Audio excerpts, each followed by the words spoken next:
What's up, everyone, and welcome to episode 19 of the Does It Doom podcast. My name is Steve Reese, and in this episode, I had the opportunity to chat with one of the forefathers of doom metal, or downer rock, as he prefers to call it, Bobby Liebling of Pentagram.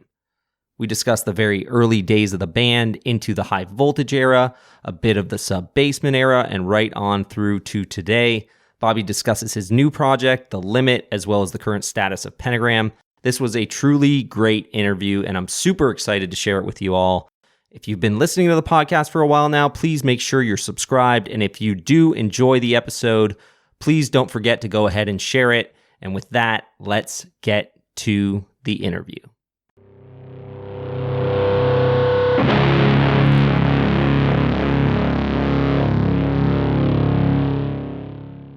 What's up, Bobby? Thank you for being here on the podcast today, man. I really appreciate it. Hey, appreciate you having me, man. Thank you so much. Well, what's going on? So how are things going for you right now with all the coronavirus stuff going on? How are you holding up? I'm holding up okay. My COPD is bad, and I'm afraid to go out of the house and, wearing masks and gloves and all that when I do have to go out. But I'm trying just to stay the hell in, and that's it. Yeah, man, I think that's the right move. And the mask and the gloves are probably a good idea. I'm also staying in as much as I can. Yeah, it's really been pretty bad, man. I don't know what's coming in the future. Nobody does, I guess, right now. Well, let's just hope it doesn't last too long and we're back to normal before we know it. Yeah, really. Mm-hmm. So how are I want to ask you, Pentagram was supposed to do a 2020 Latin America tour, I guess, and so has all that been completely canceled, or are you postponing that, or? No, it's right now it's still scheduled, but it's for the end of August and beginning of September. Okay, so there's a chance that could still happen, so that's good. Yeah, it's like, I don't know, because nobody's really got a time frame on this stuff, so who knows? Right. But it's still, it's still on the slate. I mean, there's also some other things that Japan obviously got canceled. We were supposed to do that in May, and then there's some gigs. I just found out, it's just posted online the other day that we're playing a couple of gigs in Norway in October. Oh, wow. Which I was strange to see gigs being posted at this time, Well, hopefully by then things are cleared up and you guys can get back at it. Yeah. So I'm hoping that we'll be doing up through Europe and Scandinavia in the fall if things go okay. And then we've got also some festivals in Europe, but they're at the end of July and beginning of August. So who knows, Yeah. Everything is so tentative right now. Everybody's just freaking out, So you're approaching 50 years of Pentagram. What does that mean? Yeah. Well, I'm proud of it.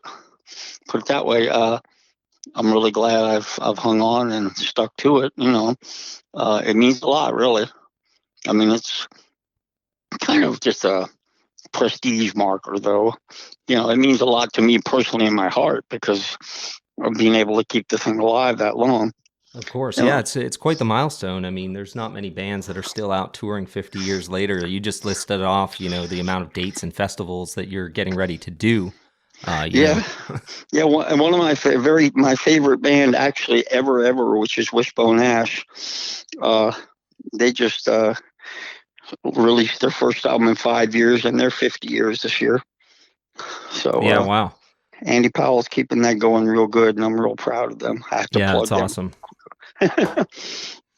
So thinking back to the very early days of Pentagram, you've got all these different names that people talk about: Stone Bunny, Virgin Death, Macabre, Wicked Angel.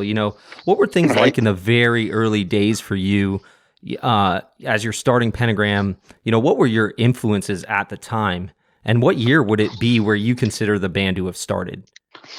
I consider the band really to have started 69, 70, around there. I mean, it wasn't, we changed the name like 4 or 5 times up around, 70-ish.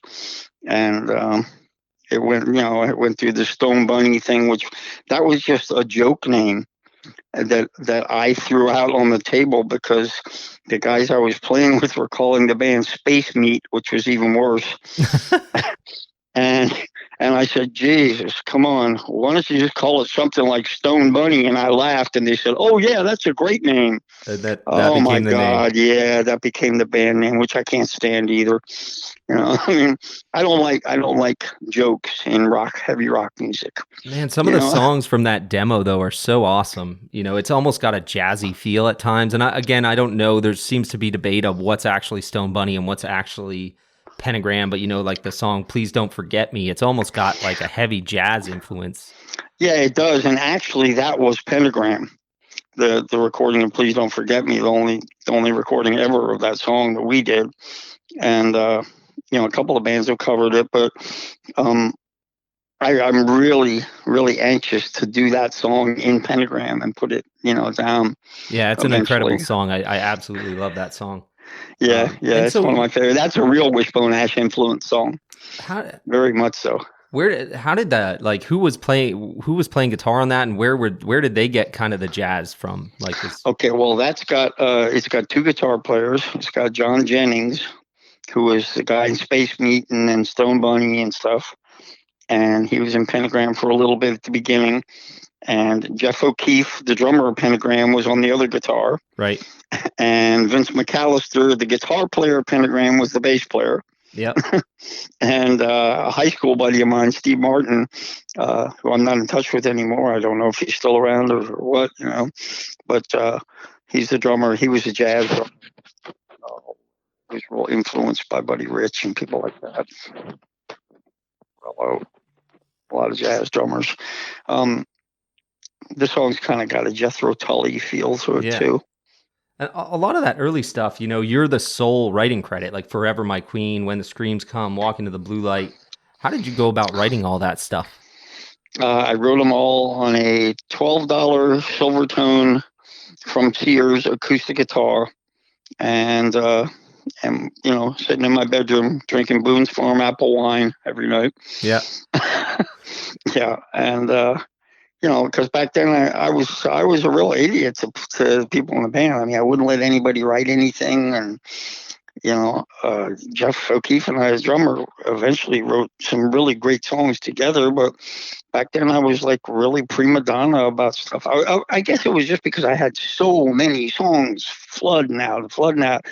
I would come home and write 3 songs every day. Right. And I mean, at the end of the week, you got 20 songs, plus. And so all the guitar parts you were writing, all the melodies, all the lyrics, everything. Yeah. Uh-huh. Yeah, I wrote everything back then.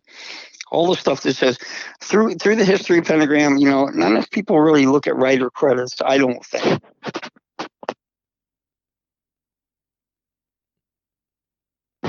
And if it's just got my name on it, then I wrote the words and the music. Right. And some of them are collaborated, and a lot of the stuff. Well, when Joe Hasselmander and I wrote stuff together on the Review Your Choices and the Sub Basement album, and he played everything, I did all the singing. I wrote all the words, and he wrote all the music when it's got both of us credited together. Right. But everything that's got my name alone is just me and doing the music and the words and stuff. And I know in those early days, it's funny because you and I were having a conversation on Instagram, but a lot of the songs are, they've got kind of that almost a bit of a classic rock feel, and it certainly is the precursor or the beginning of doom, but you're using a lot of full bar chords, and like just, we talked about, right? Yeah, where did that stuff kind of come from?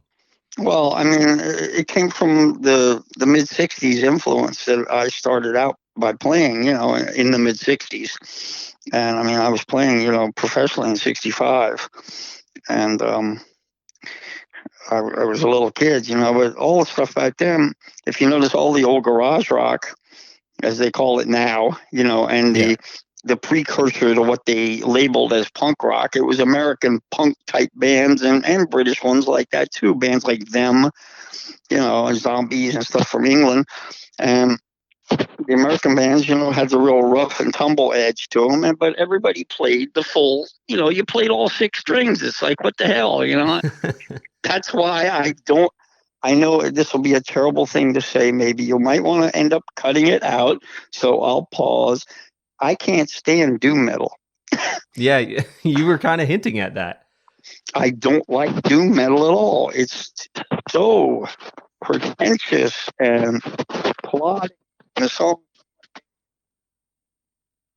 I hear from one riff goes all the whole damn song without any amendments or anything. It just gets louder and louder, and then a little bit quieter, and someone grovels all through it, and you can't understand the freaking words they're saying anyway.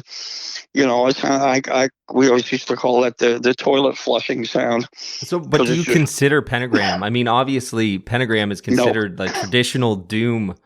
One of the fathers.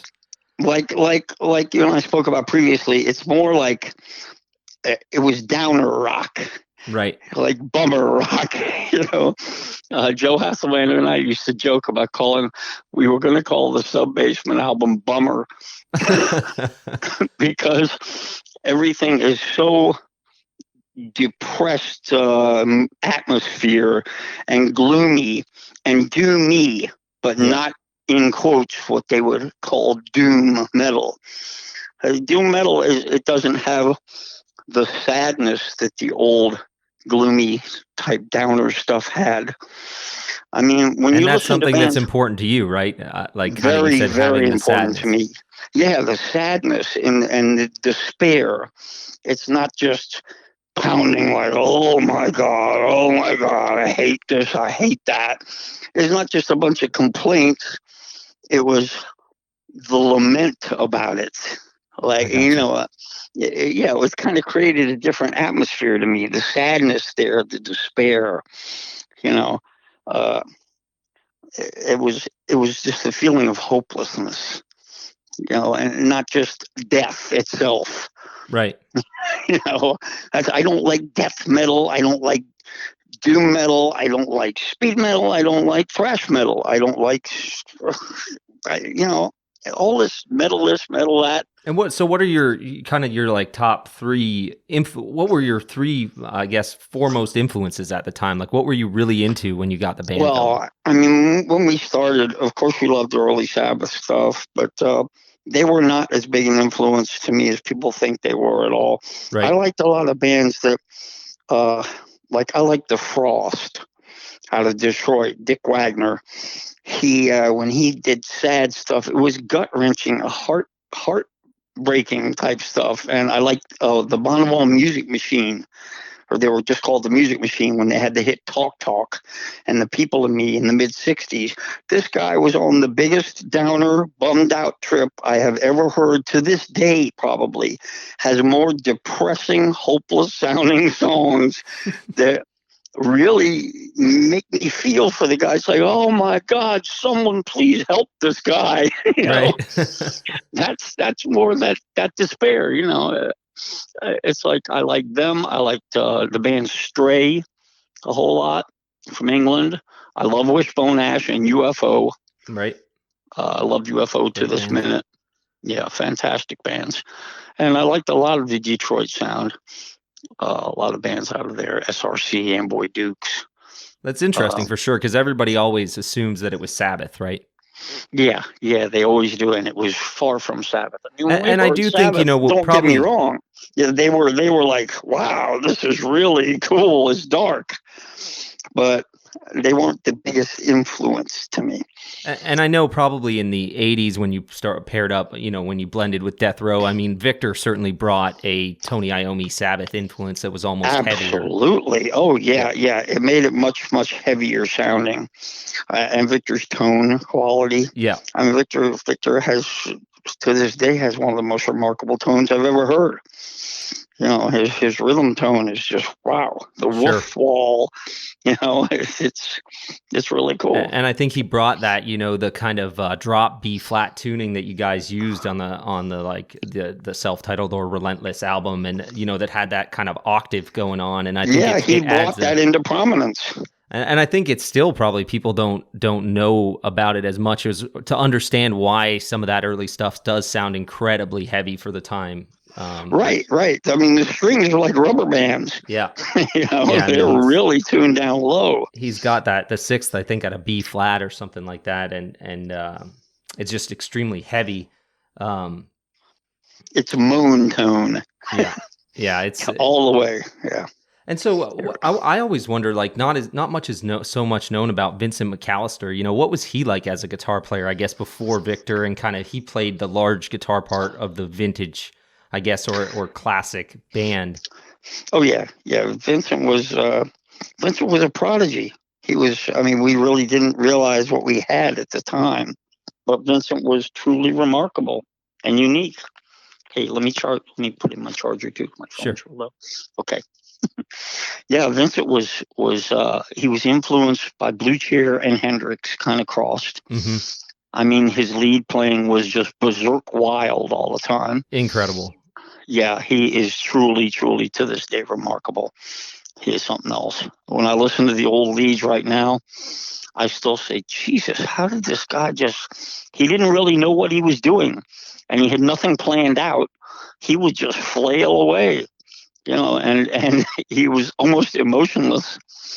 He would just stand in one place and just look at the guitar and just let his fingers do the walking. And was he like, I guess I often wonder back in that time, how did he come to like learn all the scales he was using, or was it all by ear?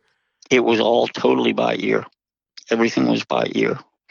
I mean, we'd sit and do things together, but Vincent was really, no, I never really had to tell Vincent anything about what to do or anything like that.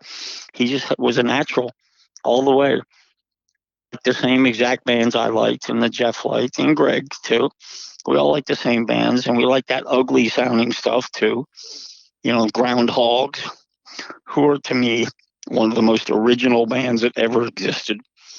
And he just took up his own thing. We just let him it's go. cool to hear, because I agree. When you listen to those albums, and I remember hearing them for the first time maybe 20 years ago when they came to light in the First Days Here collection and stuff, just being blown away. And still to this day, you listen to some of that stuff, and it's just it hasn't aged, even though it's all kind of lo-fi recordings in some ways. It just because they're all recorded on a 7-inch reel-to-reel tape recorder with 2 microphones, plastic microphones sitting on a table. Right.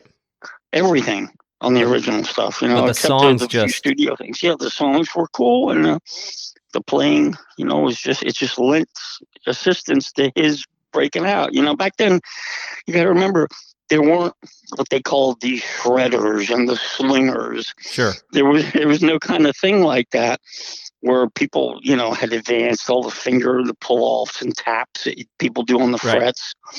And leads were like, most people were pretty infantile in the lead styles. Just playing pentatonics, right? Basically, for the most part. Yeah, for the most part.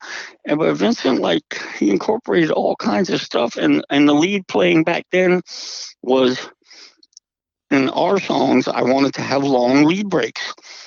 And they do. Some of them have real long lead breaks. Yeah. Where he just gets to go nuts, and it was almost like a jam thing. Sure. Not planned out, just basically improvising these things. Yeah. Yeah, it was totally improv. It wasn't like you hear a guy like someone like Randy Rhoads, who's remarkable to me. I mean, incredible guitar player, and one of the early in that real slinger type of thing. Yeah. He still would play the same kinds of leads when he'd play them. Yeah. Vincent was unpredictable, totally. Right. Completely. You never know what he's going to do next, And it was really neat. He loved Hendrix, like I say, and he loved Blue Cheer because of their wildness. Yeah, pretty cool combination, obviously. Yeah, definitely. Jeff and I were super into Blue Cheer. Well, all 4 of us were in the original setup. I mean, back then, bands also didn't have the availability, usually financially, to pile up the amps like they did a little bit later on. Sure. So we had to go out, and if we could get more amps and be louder, it was a big selling point. Like, look, we can play loud. Right. Like the big bands like Cactus, and it's all kinds of Sir Lord Baltimore and everything. If you had a few Marshall stacks, you were a big deal. Right. Because people couldn't afford to sit. It's too expensive. Yeah, of course. And you couldn't get the big sounds out of smaller amps, which I never liked anyway. I like seeing that big army behind you. Of course, don't we all? Yeah, of course. It's the soldiers back there, your troops, Yeah. So moving on just a little bit, I'm also a huge fan of the Demon era stuff that you did with Randy Palmer. And I'm curious, what are your thoughts on the release, that Child of Darkness release that came out? And what are your memories of that era? That was done all like in the heart of the Pentagram Wild era, 72, 73. And what we would do is we would take it was before Randy spent some time in the band and out a couple times. We would take like a weekend every month or so, and Randy's heroes were Sabbath all the way. And I mean, you can hear that all over the place. Yeah. We would take that time out and go down to the warehouse, the same place that Pentagram rehearsed, and we would get together just as like an appeasal to Randy. Really, we loved Randy. Randy was one of my dearest buddies ever, and Jeff also. And we would go down to the warehouse and let Randy record his songs. And he wanted me to sing on them because I would sing them, kind of Sabbath-ish. Yeah. And so forth. And he wanted to be like Black Sabbath. So we'd go down and record his songs about once a month, He was awesome. I mean, that stuff is awesome. I mean, I love it. Yeah, it's good stuff. And he was a great player as well in his own right, I feel. Really? Hey, Randy never liked his own playing. No? No. I wish I had some more recording stuff. There's very little recordings with him on them, by Pentagram. There's 4 songs we did in a demo once, and he's on the single of Under My Thumb. But I wish there was recordings of when we were rehearsing like the 50 songs or so during the 74 era of Pentagram when he was in the band. There were 2 guitar players because there was lots of guitar harmonies and lots of really neat stuff, And so he really enjoyed, getting together with us and stuff. And I just like his lead style, but it is very, I guess, Iommi derived almost, like you're saying, I guess he's a big Sabbath fan, but I like I said, I just like the feel of those recordings, and just the overall vibe has always been really cool to me. Yeah, they were recorded on the same tape recorder and the same microphone as we did all the Pentagram rehearsals. I've seen online like full dissections of the amp he was using, and some solid state amplifier and stuff. It's interesting. So then from there, obviously the band kind of changed, right? When you merged with Death Row and Victor came into the band, how did that go? And what was what are your memories of that era? Well, the memories of that era were we're in that spikes and studs, the black leather and the spikes and all that. And the makeup era was going strong, and we liked doing that. I've always been to theatrics on stage, not necessarily a stage show, but just into a certain kind of theatrical look.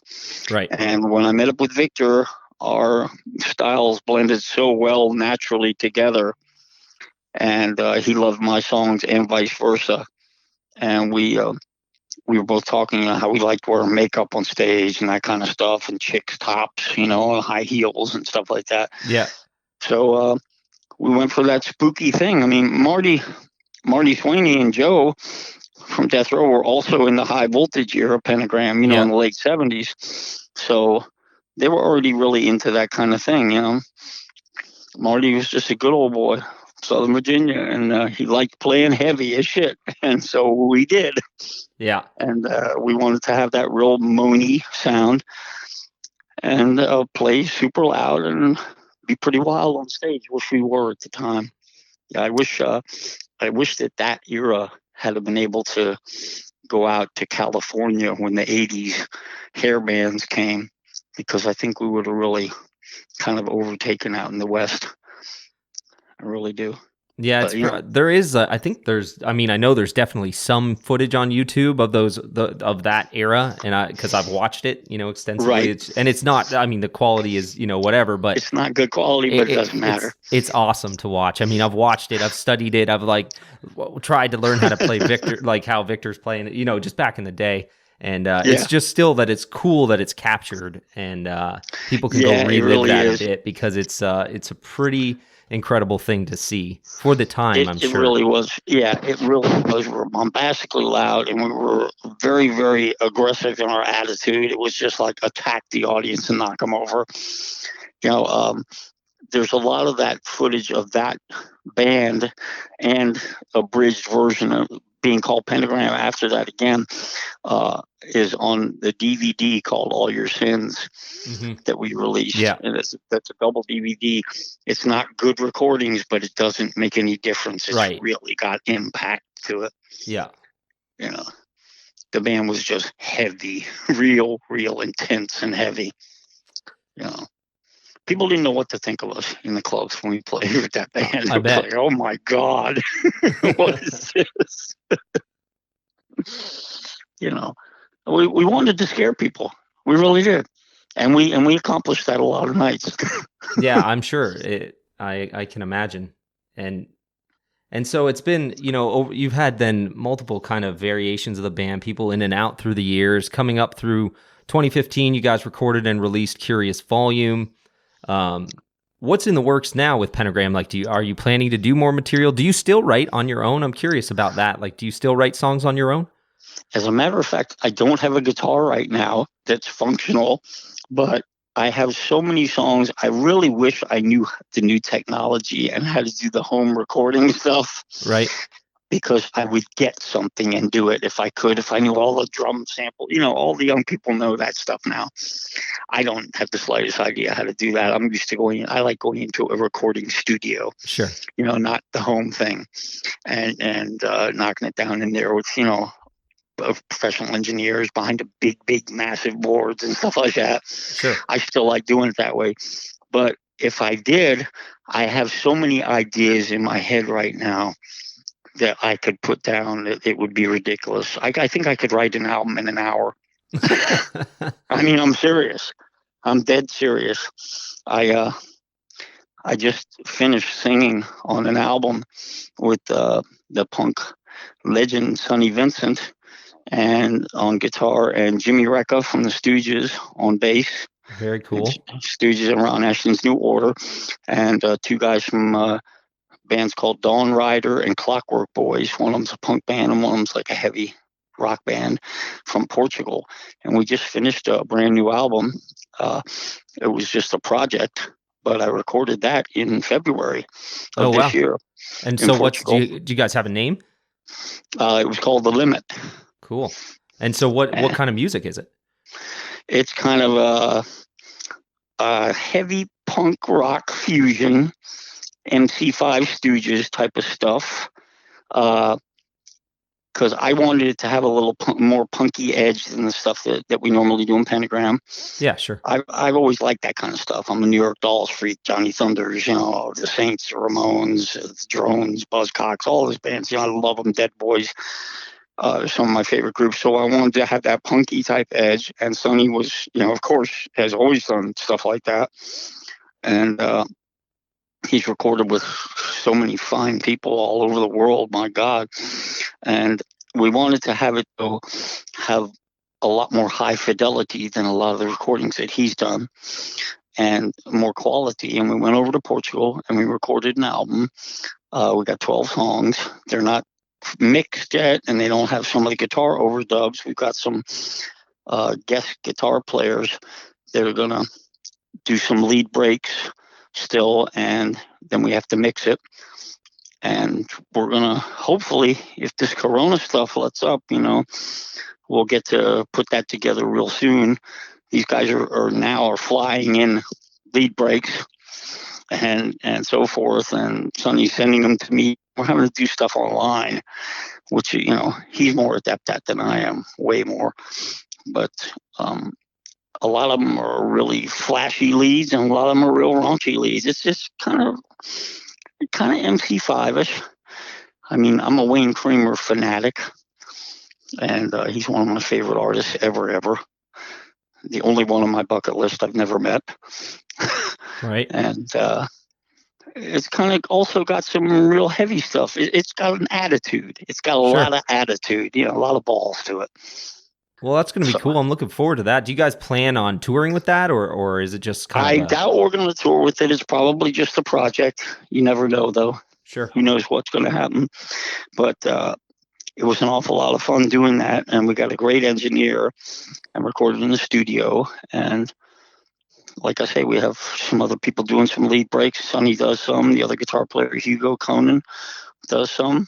And got a kick-ass drummer. Juan Ventura. That's awesome. Yeah, it's a real good record. Jimmy's bass playing is remarkable on it.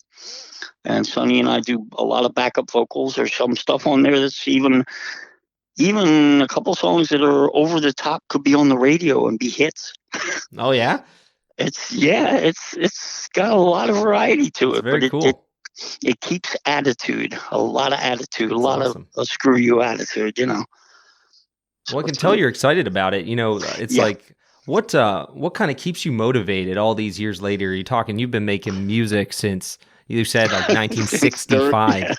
Yeah, long time. I guess it's the fact that that's just what I was born to do. I mean, I've worked every kind of crummy job growing up, all kinds of menial work and all kinds of stuff that is not necessarily what you would choose to do with your life. Right. But, but not career-wise. Career-wise, like I tell people all the time the story when I was 5 years old. They actually said, "What do you want to be when you grow up?" And I said the words, "I want to be a New York Yankee or a rock star." So... And you went for it. I just had to go for it, man. It was like, only go around once. Yeah. I think. Yep, I think so too. And so what do you see more Pentagram coming down the line? Yeah, I do. I can't give up. I mean, if I'm here, there will be Pentagram. That's awesome. No question about it. And we renewed a lot of popularity last year. We did some, just touring in the States, and got a lot of popularity back that we had lost. And, I see the cracks online and all that kind of stuff. And it doesn't bother me. People are feed into media hype, and they have no idea what's going on really, or what happened with my situation and so forth. Is it anything you want to talk about it? Do you? Not really. Not really. I don't want to talk about it. It didn't happen anything like what people thought, Right. Nobody got hurt per se or anything like that. And I'm living at home right now, as a matter of fact, taking care of my mom, who's going to be 90. And my cousin helps with that too. And I'm just getting old myself, but can't stop rocking, man. That's awesome, man. I mean, I like young people. I think young always. I'm a little kid. I've always had a Peter Pan complex. I never grew up. I might get old. That's awesome, man. So, yeah. Well, hey, I really appreciate you coming on here to talk to me today. It was a super insightful conversation, and I've been a big fan of yours and Pentagram for a very long time. So I really do appreciate it, Bobby, and I wish you the best, man. Hey, thank you so much for having me on, and for all the people out there, tell them keep listening. We'll keep bringing it, like I always say, because can't give up. It's an addiction. All right, it's better than drugs. All right, man. All right, you man. Take care. Take it easy, Bobby. Thank you. All right. Bye-bye. Bye. Once again, my name is Steve Reese, and you have been listening to the Does It Doom podcast. Once again, a big thank you to Bobby Liebling for being on the show. You can follow Bobby on Instagram at bobby.liebling.81, and definitely remember to follow Pentagram on Facebook. They're at Pentagram Official, and that is Pentagram USA. If you're going to search it, www.pentagramusa.com is their website, and I'll have links to all of that down below in the description. I want to send out a big thank you to everyone who supports the channel over on Patreon, with a very special thanks to all of our Riff Lord tier producers. So until next time, always remember, Tony Iommi is your friend.